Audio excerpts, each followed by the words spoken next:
Jom tengok soalan ni. Soalan ini dari Selangor 2023, set 1 kertas 1, soalan 5. So tajuk dia adalah fungsi kuadratik. Okay. So dia beritahu kami Raja menunjukkan graf lengkung bagi ni dah, Y sama ni dengan titik pusingan ni. So dia titik P dan Q terletak pada paksi X. Okay.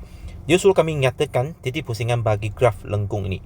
So apa yang kamu nampak di sini kan? Okay. Kami fokus pada selepas modulus ni sini. Okey. Selepas modulus ni dia tiada tanda negatif kan? Dia tiada tanda negatif di sana. So bermasuk original graph lah tanpa modulus tanpa tanda modulus dia bermasuk sini lah. Okey. Tanpa modulus dia, graf dia adalah bentuk macam ni kan? Dia ada happy kan? Okey. So bermasuk yang bahagian ini dia yang pantulkan, yang telah dipantulkan. Okay. So sekarang dia minta kami, so bermasuk original dia punya titik pusingan. Sebenarnya graf ni dia ada berada di sini betul. So bermasuk koordinat titik pusingan dia ada di sini. Okay.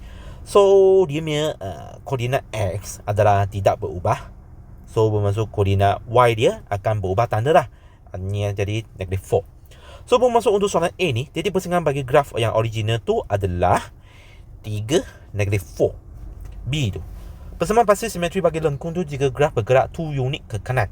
Okey, kami tengok yang original dulu. So untuk yang ini, persamaan pasti simetri dia adalah X equal to 3. So dia cakap sekarang dia bergerak 2 unit ke kanan. So bermasuk persamaan pasti simetri yang baru dia adalah X equal to 5. C tu, cari nilai M dan nilai N. So sama juga. Ini dia adalah dalam bentuk vertex kan? Equation ni soal dalam bentuk vertex lah. Dia cuma tambah itu modulus saja. Okay. Tapi kami perlu perhatikan dia punya original titik pusingan adalah ni. So dari sini kami bandingkan lah dengan bentuk vertex yang arm tu. Okay. So bermaksud untuk sini M sama dengan berapa? 3. Okay. So bahagian 1 tolak N tu sebenarnya dia adalah nilai berapa? Dia adalah -4 Kamu perlu ambil yang original ni, -4. Kamu tak boleh ambil yang 4 ni Okay. So bermaksud N sama dengan 5.